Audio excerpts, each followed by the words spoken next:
to GNCC Espresso Live, brought to you in partnership with Focus Management, a team of strategy experts who have successfully worked with hundreds of business leaders over the last several decades to help organizations reach their peak. My name is Mishka Balsam, and I will be your moderator for the next hour. Over the past 6 months, the onset and spread of COVID-19 have left few people, if any, unaffected.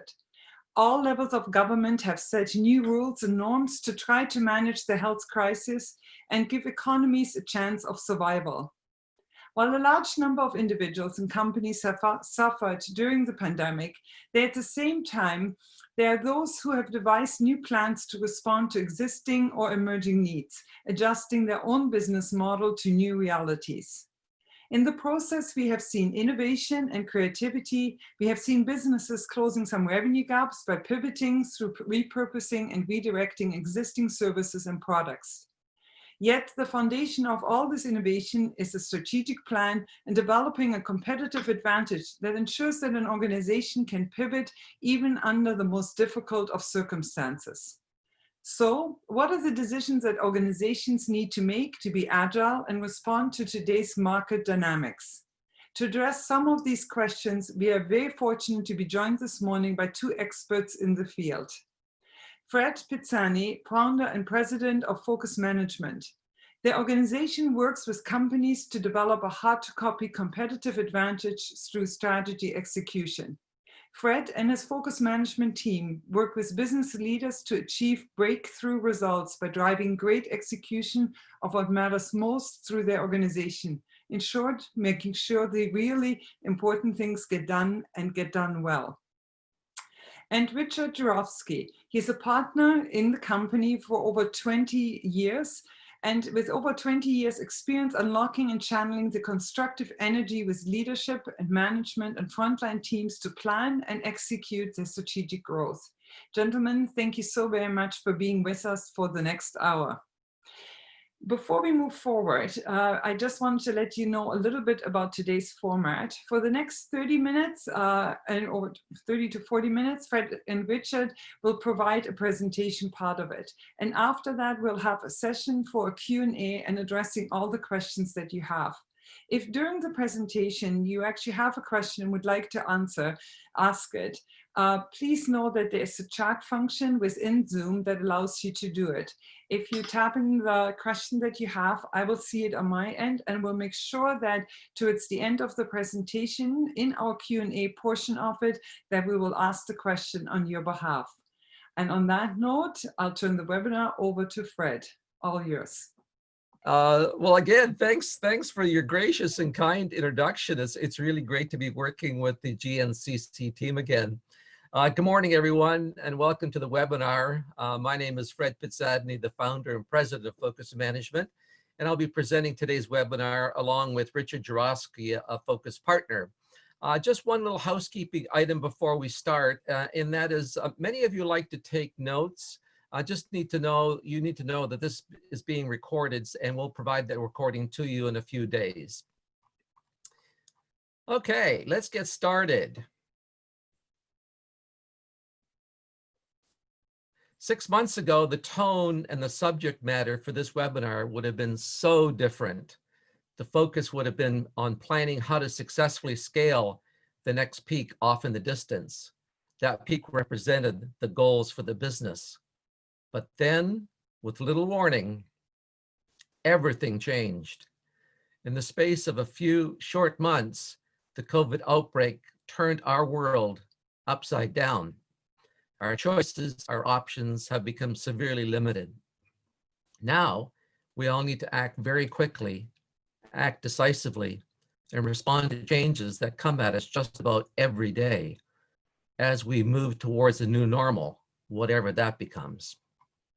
To survive and thrive in today's unsettling and turbulent environment, we all need to rethink how we approach planning, managing, and executing our critical priorities. We need to take the tools that we are familiar with and reshape them to fit the world we now find ourselves in. And how has that world changed? For starters, it shut down. Planes stopped flying. Borders were closed. People returning home from abroad were either placed in quarantine or voluntarily into self-isolation. You couldn't go where you wanted to.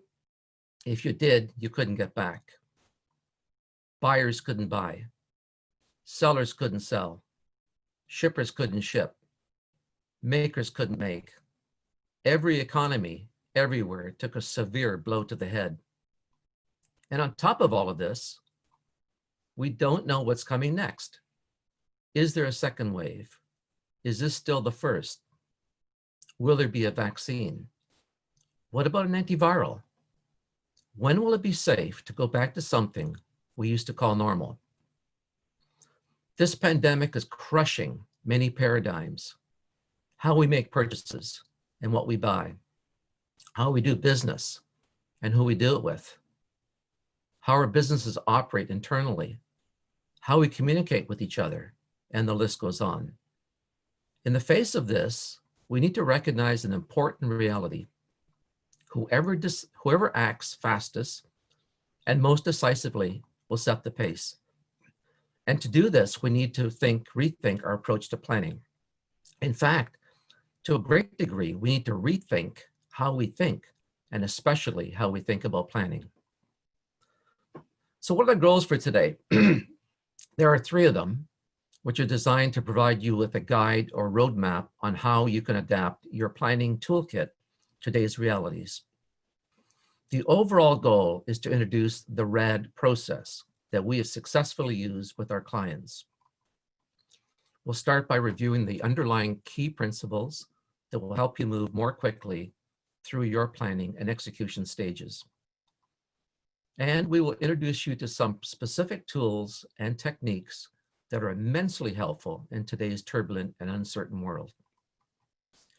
Let's start with where RAD came from, the fundamental value proposition for all of our work, and then we will cover the 4 principles, tools and techniques, the actual how-tos, RAD's fit, who stands to benefit the most from taking the RAD approach.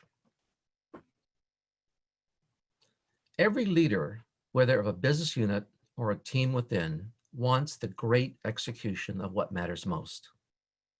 Great execution, however, remains elusive, as most, in fact, it's been published that 75% still struggle with the execution of not only strategic, but operational and project plans.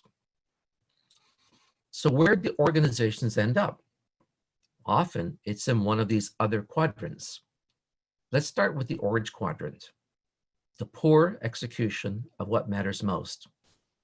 This is where you find leaders with great frustration who keep asking, why are we late? Why have we missed timelines again? Why are there so many errors? Why? Well, you get the idea. The green quadrant, the great execution of the wrong things, often leads to major embarrassment as the leader answers questions like, if we are so great at getting things done, why is the competition still eating our lunch? Why have we missed our fundraising goal? You get the idea. The black zone is that color for a reason. Businesses and their leaders don't last very long. Poor execution of the wrong things is a major reason that the majority of startups never see year 2. There are 3 elements that help leaders take their teams to the top right quadrant: clarity, alignment, and commitment. Well, of what? For strategy execution, it's clarity, alignment, and commitment to the long-term focus and direction of the business. Today, it's about identifying the critical priorities, what we need to do to survive, and for some, it is how to deal with unusually big demands for their products and services. The bottom axis is about ensuring clarity, alignment, and commitment to action for individual accountabilities.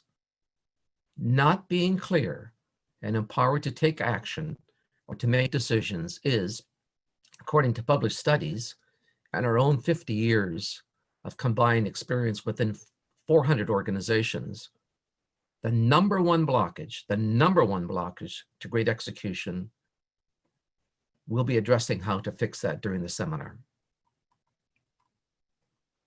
For the next 30 minutes or so, we're going to focus on the 4 principles you can use to catch the wave and not be crushed beneath it. These 4 principles will be supported by 6 specific techniques and tools. Let's overview the principles first. First of all,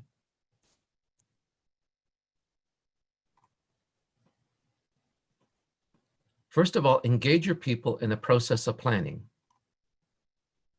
and deploying your plan, and do it early.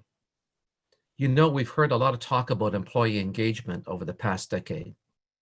Mostly empty words, as most organizations are not really doing a great job at it than they were at the turn of the century. Not when it comes to real, meaningful engagement. Quickly means quickly, not weeks or months, days. Power through the execution by doing a few critical things really well and doing them over and over again. Planning sessions should be short bursts, 1 to 2 hours long, not 1 or 2 days as we're accustomed to. You've all heard the saying that no plan survives the first engagement with the enemy or variation of that theme. Well, it's more than a truism. A plan that fails to address the rapidly changing realities on the ground is worse than useless, is downright dangerous. Agility and responsiveness will rule. The 4th and final principle, nothing stops a great plan achieving the success it deserves more than the people charged with its execution having only a vague idea of the authority that they have to make decisions and to get important stuff done. We'll cover how to fix that today. These are the 4 principles. Let's dig into each of them and put some meat on the bones. There are 2 important reasons to ask your people about their views and their ideas. The first is they really want to be asked. They want to feel that someone actually cares about what they think. In their position, wouldn't you? The second reason is they know things that you don't. Not because they're smarter necessarily, but because they are often closer to the action with customers, with suppliers, and competitors. The last thing you want to hear during a debrief, especially of a failed initiative, is, "I could have told you that." You never want to hear those words. It only makes sense that if you ask questions, you need to listen to the answers. Nothing turns people off more than taking the trouble to respond to a question only to be totally ignored. Most of us have had that experience. This must not happen. It's critical to respond in some fashion throughout the entire process. Ask people early enough in the process to make their input useful. This is during the assessment stage, prior to putting pen to paper and creating the plan to take the business forward. This should be one of the very first things that you do. There are a variety of tools, many available at low cost, that can be used to gather this input. SurveyMonkey is one, and there are others. Keep it simple. Don't make it too elaborate or complicated. Ask a few questions and make it clear as to why the answers matter. We'll look at a couple of examples in a minute. Whatever information you gather, it needs to feed into your battle planning. Now, why do we call it battle planning? Well, for us, it conveys quite a different level of intensity than conventional strategic planning. This isn't about winning the war. It is about achieving the success we need today that creates a secure and positive tomorrow.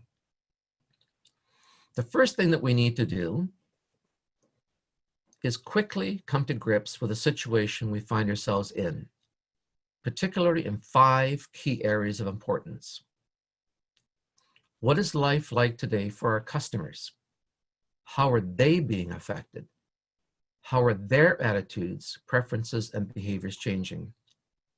What new challenges are they having that might represent opportunities for us? Maybe their need for what we do has decreased or perhaps increased due to the present situation. For instance, the dramatic drop in commercial and civil aviation has had a terrible impact on companies that service and repair aircraft components, such as wheels and brakes. Sales makers, on the other hand, who had the capability, have gained from the surge in demand for covers to protect engines as aircraft sit idle. What about our suppliers? We depend on them to operate our business. So how are they holding up? Do we need to be looking for alternatives? We can't afford to have a supply chain that is unreliable due to capacity constraints. As borders closed, many experience logistical nightmares and still haven't been able to establish a secure supply of materials and components. As for our competitors, are they showing any signs of weakness that we can exploit? Have their service levels dropped significantly? Are they losing customers? Is there a fire sale opportunity out there? Maybe we can snap up some smaller companies that are struggling so that we can expand our reach. If we don't, someone else might. One of our clients, a maker of plumbing products, experienced a huge increase in demand for their products because many of their competitors were either unable to operate or had their supply chains disrupted. Their big challenge, and put this under the heading of nice problem to have, was how are we going to make enough of our product quickly enough to take advantage of this windfall? What about our people? How are they doing? This has been a very stressful time for many, perhaps all. Are we doing what we can to help them through this? For example, one of our clients shifted work hours to help those who were having difficulty managing childcare. Finally, we need to appraise our operational capability and capacity. Are we able to meet service level requirements and remain cost efficient? If we have excess capacity, can it be redeployed to other areas? As an example, look at the number of companies now making respirators and masks. Remember the survey I mentioned a few minutes ago? Well, these are a few of the questions that we ask. What one thing within our power, and I'll repeat that, within our power, could we do to help you and others deal and cope better? The first thing you need to ask your people is, how can we help you? How about our customers? What can we do to serve them better? After all, a business without customers, well, it isn't. What ideas do you have on how we can bond with them better, perhaps become the trusted go-to company, maybe even indispensable? We might be suffering operationally, and our less than great performance is damaging our reputation and causing frustration. How can we address those concerns and get better?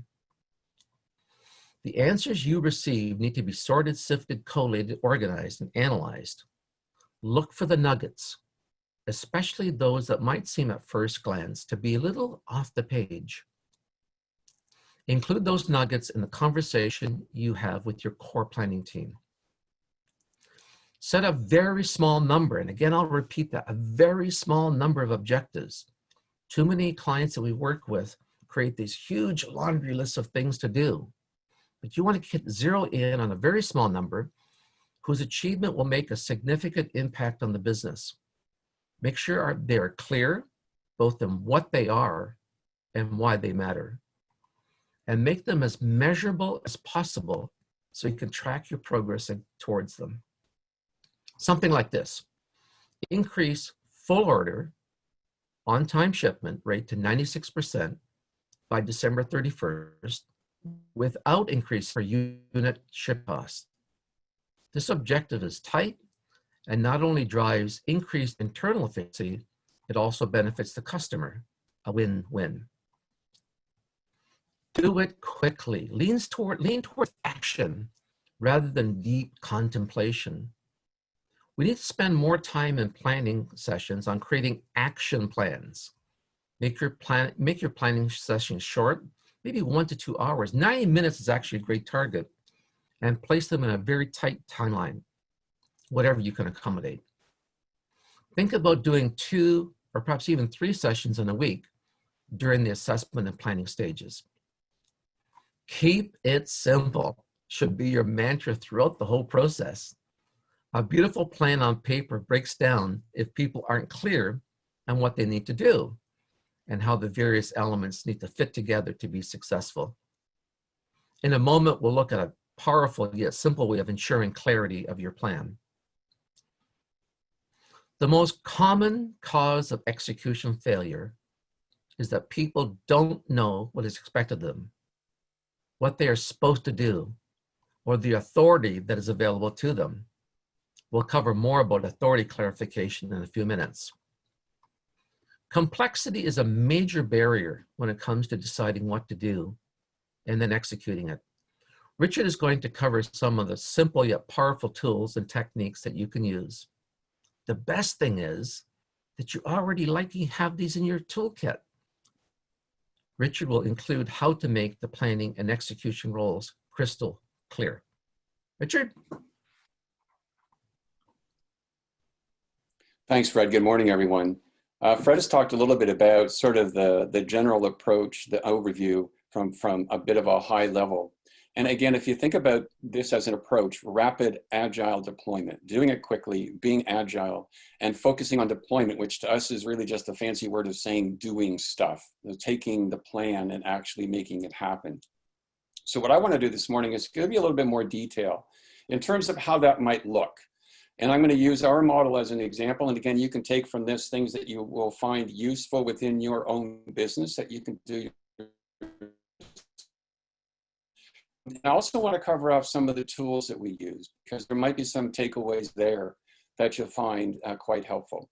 So first of all, we break down this overall sort of process into a number of stages. And the first of those, before we actually start to do, in quotes, any sort of work, is to get ready. So this is where we start. This is the getting ready phase of rapid agile deployment.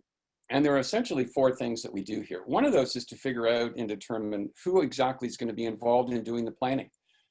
You know, in small to mid-sized organizations, we may be talking about, you know, the owner, leader of the organization, and maybe the management team, as large or as small as it may be. It may reach down further into the organization to involve more people. But again, first thing to do is figure out who's going to be most directly involved.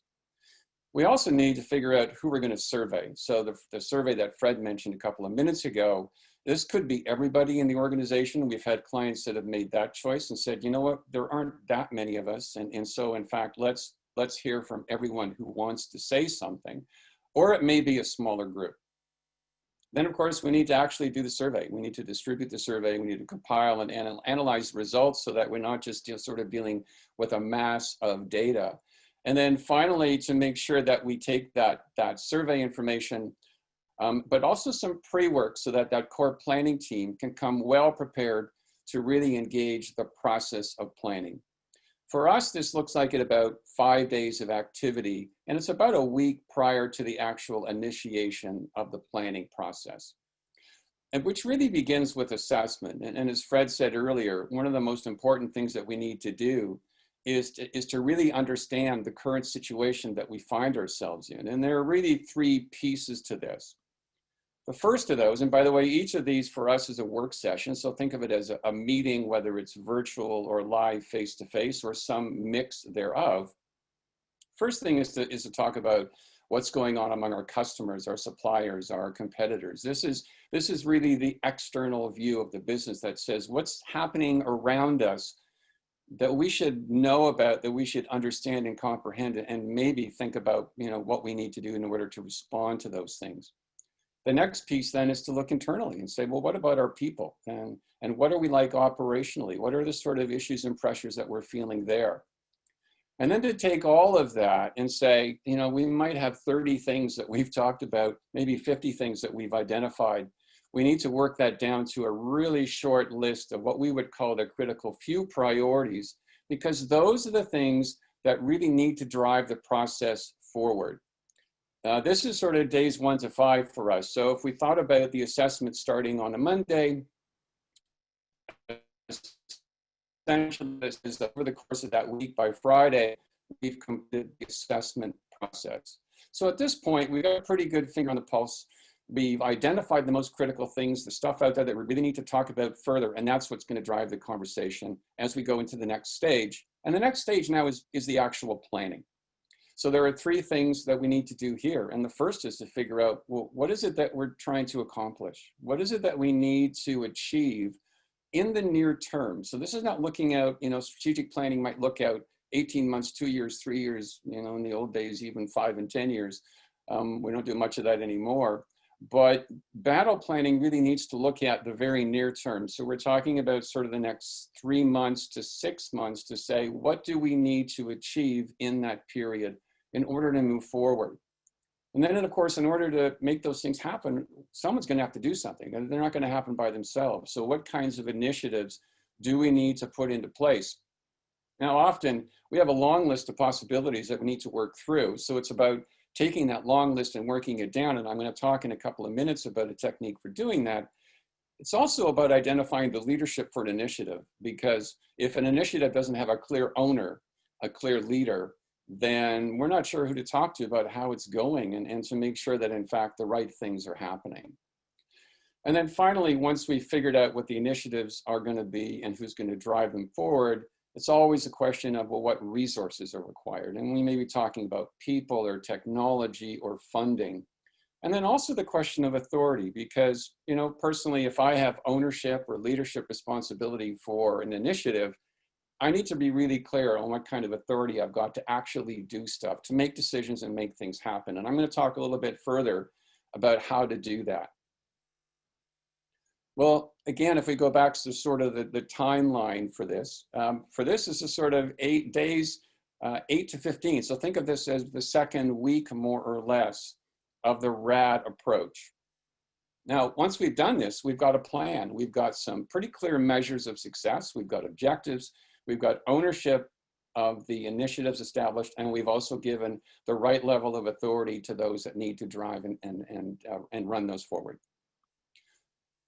So that's essentially the kind of the RAD process, all the way from getting ready through doing the assessment and then the actual planning. What I want to do now is share some tools and some techniques that we think are really critical to this approach and doing it well. And we've mentioned a couple of them already, but let me just do a little bit more detail here. This is something that we call the 3W chart. And if you look across the top of the chart, it's pretty obvious why it's a 3W chart. And what it does is it captures on paper or electronically what needs to happen to make sure that it does happen. And then finally, by when it needs to be complete. The rest is really the format of an action plan. The what needs to be nice and clear. And it is typically going to be very action-oriented. In other words, it's going to start with a verb. The who needs to be the person who is ultimately accountable for it. And often what happens in a team setting is that, there's a conversation around something that needs to be done, and the team kind of concludes that, well, it's really a shared thing. It's this person and that person. It's Jamie and Robin that have to work together on it. And say, okay, fine. But who's ultimately going to be accountable? To use a couple of expressions, it's, you want one, if you will, throat to choke and one back to pat. In other words, who is it that's ultimately accountable? That person gets the star. So if Jamie's accountable, Jamie gets the star, Robin's name gets tucked up along there with it. And then finally, the when date, which is the date of completion. It's not the date it's going to start. It's the expectation that by that point in time, that action has been completed. Now, that's a really simple format, 3 W's. And certainly many people have said, well, I want to add more information to it. There's other stuff that I think is important. And so absolutely, why not? So for instance, what about adding the resources to it and saying, Jamie says, I'll do that by that date, but I need Toby's support in order to do that. I'm going to need some of Toby's time. Robin needs the leadership team to get together to help, making decisions on certain things. So Again, it's just an idea of adding some additional information to the 3W chart. Now, once you've created the chart, you could take that, you could import it into a project management piece of software. You could even just put it into Excel, and that just makes it easy to kind of sort, sift, collate. You could create graphs and charts to your heart's content, that sort of thing. But again, the idea is that it's a pretty simple tool that helps you capture and keep track of really important information as you go forward. Now, here's another tool that we use. We call it a rule of engagement, which I think sort of fits in with the motif, if you will, of battle planning. And the idea is that when you've got that team of people working together, as we all know, teams have good habits and bad habits in terms of how they function, what their dynamics are like. So for us, rules of engagement are about how do I ensure that that group of people is really productive, quite efficient, and effective as well, that they do good work together. So here are some examples. One of them, because again, as Fred said earlier, this is about having short meetings in which you get a lot done. Not about spending a day away. It's about maybe an hour and a half, possibly 2 hours. It means that people have to make their points. They have to do it quickly so that we can move on, not having long-winded conversations.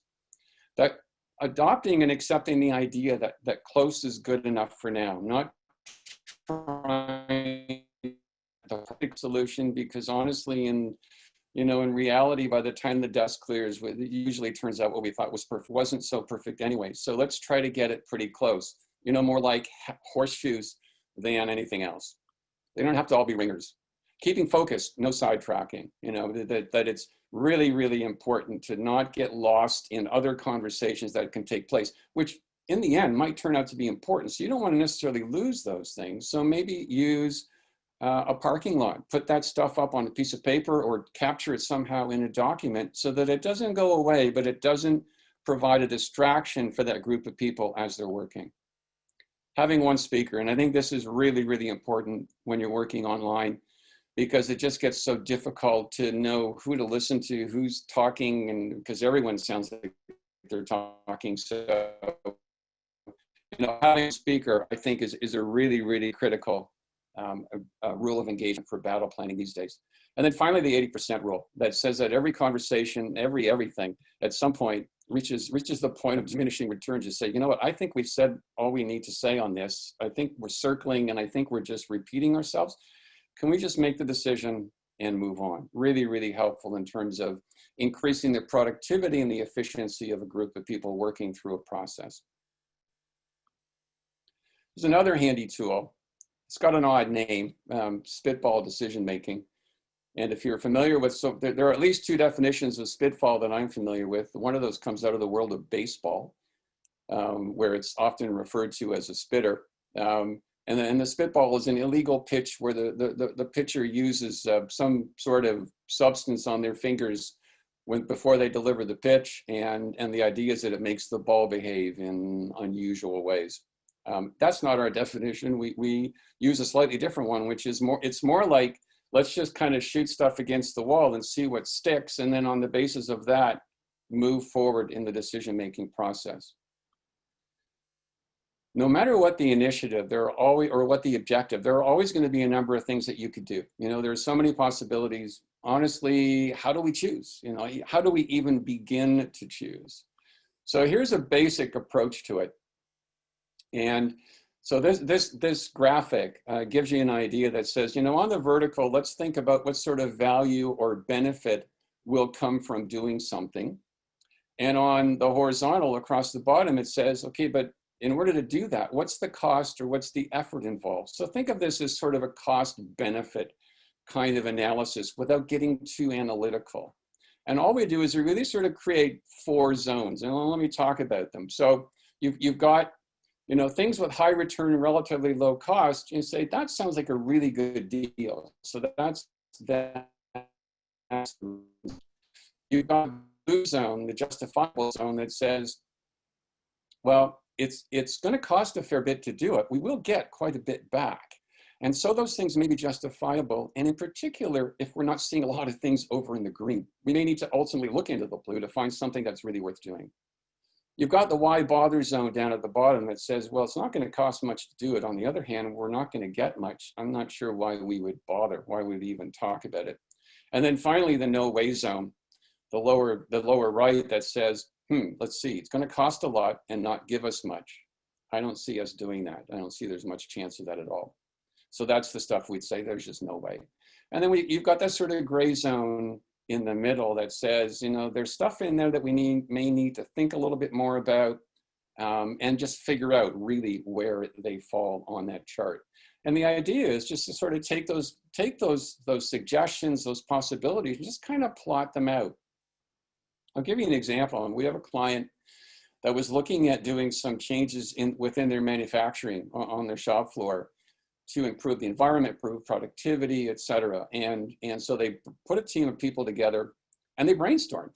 And as often happens in brainstorming, when we're pretty, you know, we're doing it free range style, there's a whole lot of stuff got on that list, about 130 items. And they looked at the list and they said, well, goodness, we can't do 130 things. So we really do need to kind of work this down.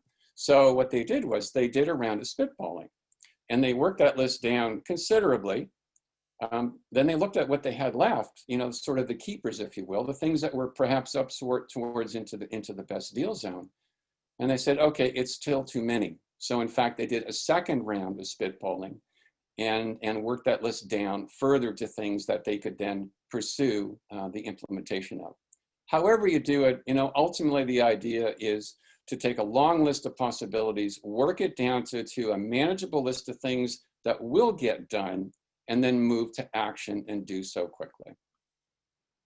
Well, once you figured out what to do, remember RAD, Rapid Agile Deployment. So what about the agility part? How do we keep agile? And as Mishka said in her introduction, how do we also be responsive to what's going on within and around us? Well, there are a few things to do here. And one of those says that we need to have a really short feedback loop, which means we need to be checking on progress pretty often. And it's no different than driving in traffic. You can't afford to drive in traffic today with your eyes closed. I mean, you got to keep your eyes open, and you know the expression, your head needs to be on a swivel. In a sense, that's what we're talking about here. So it's about checking on progress often. So for instance, doing quick check-ins a couple of times a week, maybe 2-3 times a week, might only be 5 to 7 to 10 minutes long, but it's about hitting the high points just to make sure that we're staying on top of what's going on, whether things are working or not. And then doing more in-depth checkpoints on a periodic basis, maybe once a week, maybe every couple of weeks. In the end, we need to change the plan if it's not working.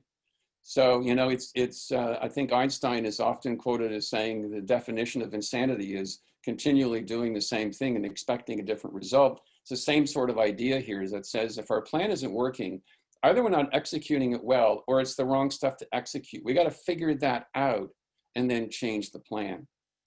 And then the third thing here is what we call calling an audible. And if you're familiar with North American football, it's a similar kind of concept that says when the quarterback in the huddle calls a play and says, okay, here's the play we're going to run. They break the huddle, they go to the line of scrimmage, quarterback looks up over the center and realizes that the alignment of the defense means that this play is not likely going to work. It has a pretty poor chance of success.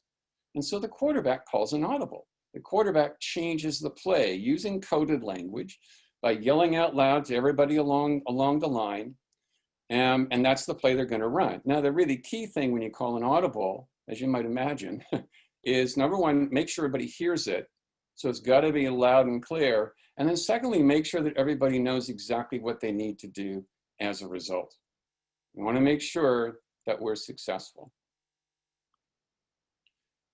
The fourth principle of this whole approach of rapid agile deployment that Fred mentioned earlier is the idea of delegating authority. And this is really about ensuring that individuals have sufficient authority to be effective and to be efficient. And we sometimes use the word requisite, and requisite essentially means enough. It means not too much, but also not too little. It's sort of the Goldilocks approach to authority. To be specific and clear, I need to be really clear on what my authority is. and also to be able to give greater amounts of authority to people in order for them to be more efficient and to do things more quickly. Now, we use an equation when we talk about authority often, which is that responsibility without authority results in frustration. So if I'm responsible for taking some kind of action and I'm accountable to accomplish a particular result, if I don't feel as though I have the right level of authority to do that, without having to constantly go back to my team leader, my boss, and say, can I do this? What should I do here? And all that kind of thing. Or in fact, I'm just simply limited from being able to do the things I need to do. I'm going to be frustrated. And the next time anyone goes looking for volunteers, I'm going to step backwards and not forward. Another way of looking at this is responsibility without authority also results in delays. It will slow down the process of implementation and of execution. And we don't want things to move slowly. These days, quicker is better. So how do we define authority? Well, for us, we like to keep it pretty simple. Not an infinite number of variables or points on a line or anything like that. We talk about 4 levels. Level 1, just do it. Don't ask me, don't tell me, just do it.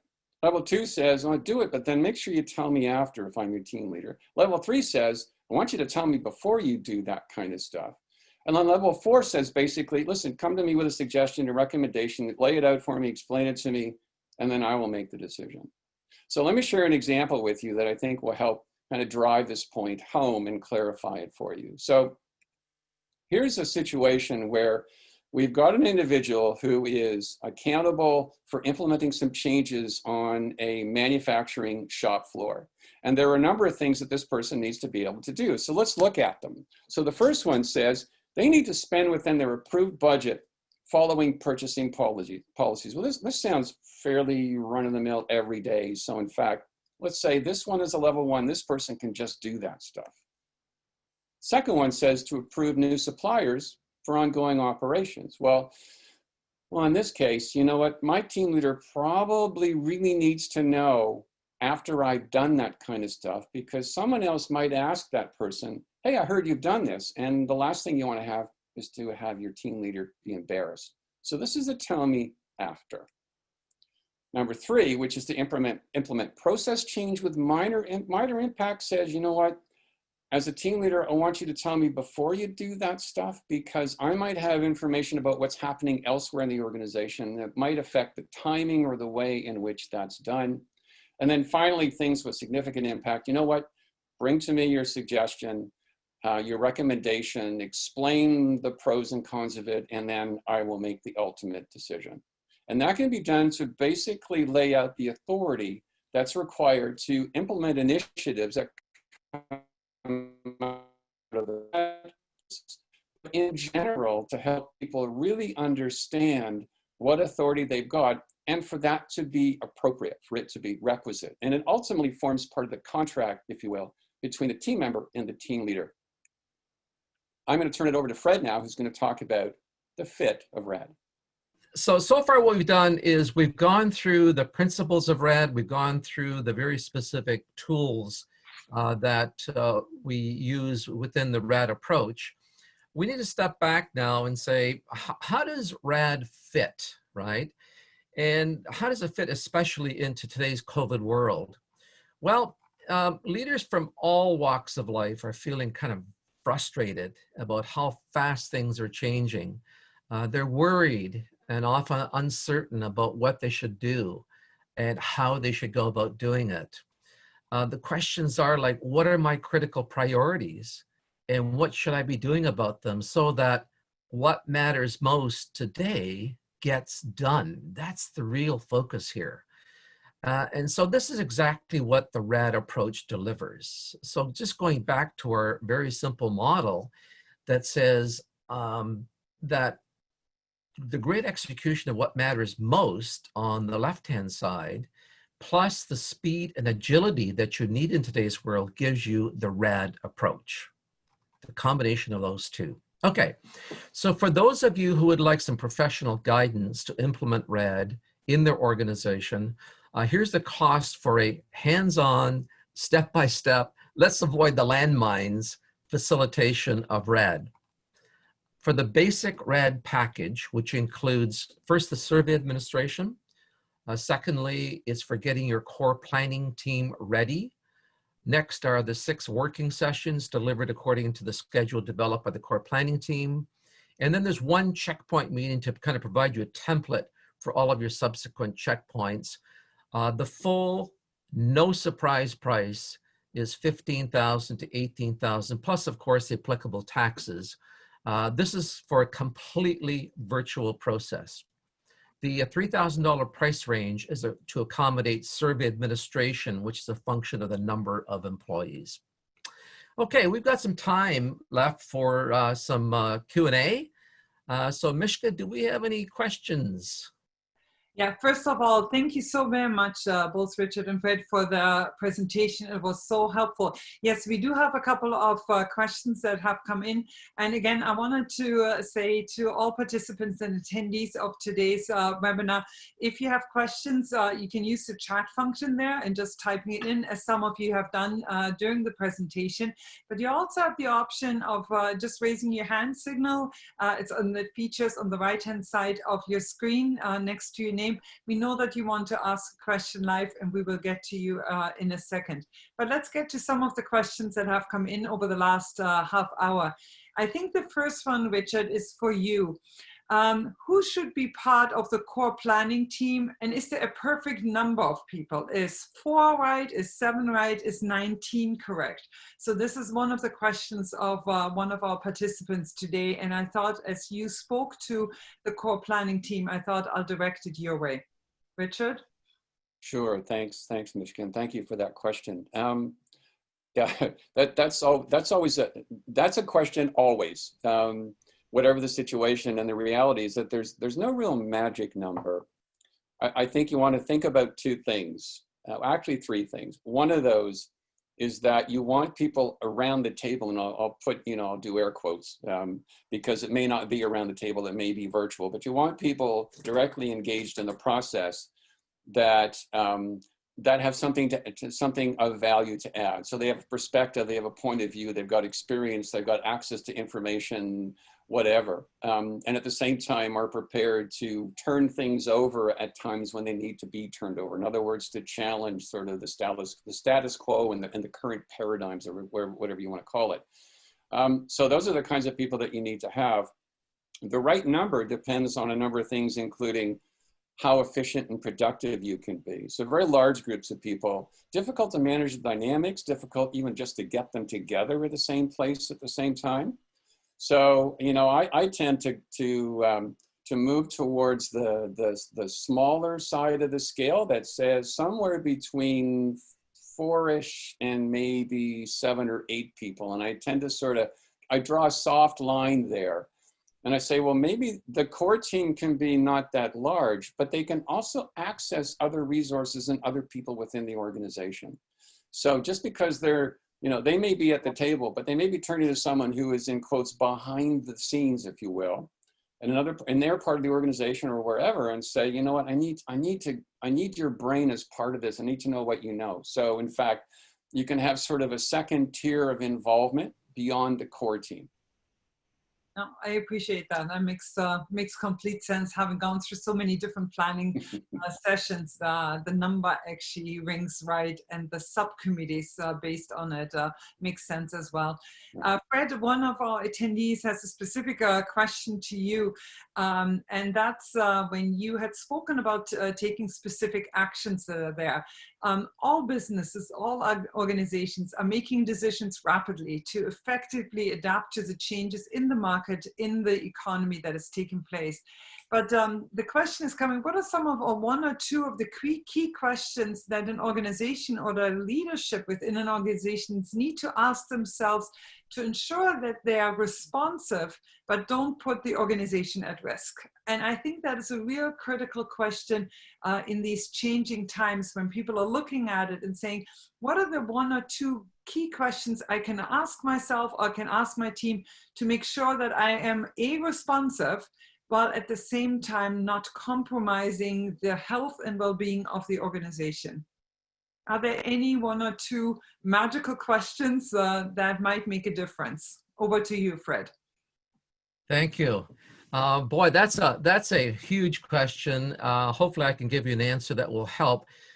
There's always a balance, between trying to do the right thing in an organization and compromising the organization or taking too much risk. There's a couple of things you can do. First of all, I would recommend to you to go back to that Spitball decision-making process that Richard outlined to you, because it talks and gets you to think through the benefit of whatever is being recommended versus the cost, right? So that Spitball process can really help you through thinking through, asking the kinds of questions to make sure that you're not taking too much risk. And that's what we're really talking about here, right? Is like, how much benefit are we going to get for the risk? The other thing I would suggest you do is you really need to go back to some fundamentals about the business. The GEM approach is about the great execution of what matters most. And you want to go back to some fundamentals, things that, what about your clients? What about your suppliers? What's going on in the industry?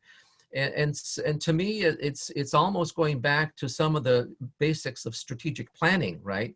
That say we need to make sure that we look at that outside world to pick out the things that really matter to us. But again, it's always that balance. So I think the cost benefit approach is probably the fundamental that you need to think about. No, that makes sense. Thank you very much. Another question that has come forward by one of our participants is, and that is, it's a really interesting one in 2020.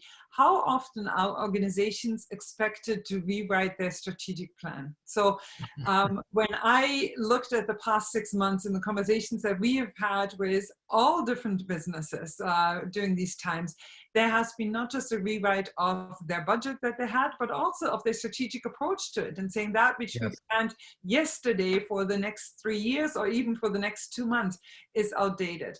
But how often, and so early on we saw people rewriting it regularly, but when is it too much? And what are some of the considerations that might help our attendees today? Sure. You know what, first of all, let me start off by saying that the RAD approach is not designed to replace strategic planning. You need to do RAD in the context of a strat plan. But the issue is, what's the time frame today for strategic planning? When Richard and I started doing strat plan horizons were 5, 10, 15 years in terms of horizons. That has shrunk considerably over the last few years to roughly 2 or 3 years. And I suspect today that because of the COVID situation, because of the rapidity of change out there, that and especially in some industries, the technical industries, the IT world, for example, the time horizons are shrinking. So the answer to the question may be a function of the business that you're in, the technology that you operate within, the kind of customers you have.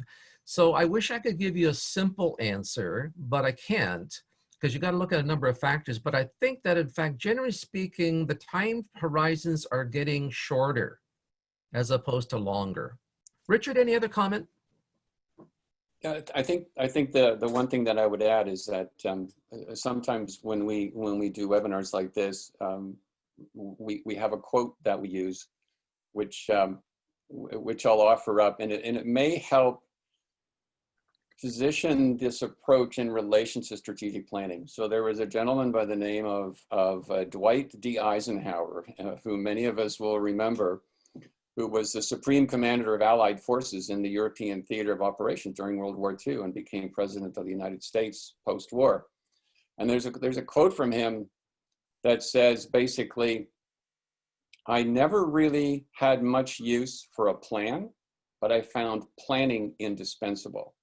Mm.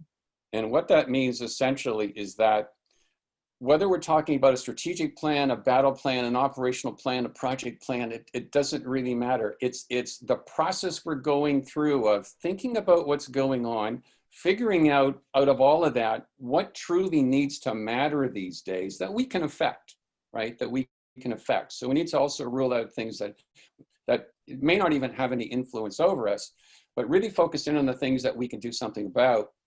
and target those and deal with them. And it's that process of going through the scan, the consideration, the decision, driving through to action, that to him, and I think to anyone, is really what the process is about. It's not about the plan, because as we all know, as soon as it comes off the printer, there's something there that's out of date, right? There's something there that doesn't fit the context of this afternoon, because this afternoon is different. Yeah. Today. So we need to live with that.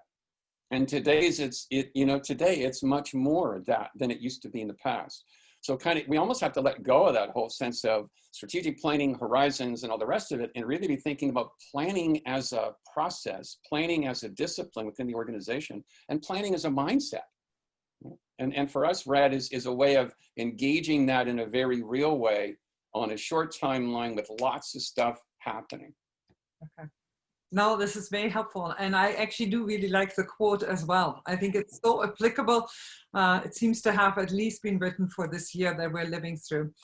Before we wrap up, and we always are committed to getting everyone out of here within the hour, we have two polls that we're going to launch quickly. One of them is relating to, do you consent that Focus Management can contact you directly? And so if we give this a quick second, and it's followed by another poll right afterwards, and just we want to get a sense of how did we do, and get some feedback on that end of it too. So if I can ask you to just quickly respond to the first question that is there, and then and I think in some cases I know that some of you have called in, and when you call in it's sometimes a little bit more difficult on that end, but we might just follow up with you directly to answer that question as well.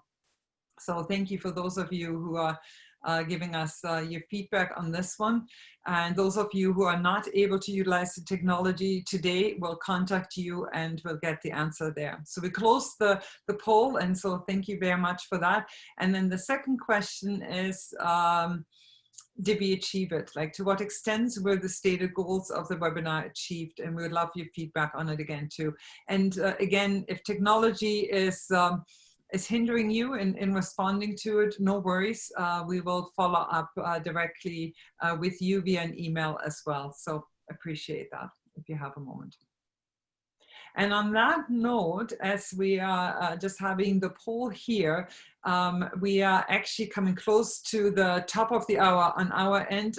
Fred, would you like to make one or two closing remarks maybe as we're looking at it? Absolutely. Well, first of all, thank you for all the participants, your time, your attention, and your questions. They were great questions. And certainly on behalf of Focus Management, we want to thank all of you for taking your time out of your very hectic days. And a big thank you to you, Mishka and Karina, and your fabulous team for making this webinar happen. We do appreciate your efforts very, very much. Thank you. Yeah, you're more than welcome. All of our things actually go to you, Fred and Richard too, and your organization. We have truly enjoyed our partnership over the last couple of years. And for everyone who is on the call today, today's webinar has been recorded and will be made available to you, as well as on our website and through a number of our social media channels to ensure that as many people as possible are actually hearing this important message. If you have any questions or need to reach us directly, you know how to get a hold of us, but we're always available at info@gncc.ca. And again, we thank you for participating in today's webinar. And we're looking forward to connecting with you again in the upcoming weeks, as we have an extensive webinar schedule and some really interesting talks coming up throughout this late summer and early fall. So again, Rich and Ben, thank you very much for being with us today, and to all the attendees, wishing everyone a wonderful day. Thank you.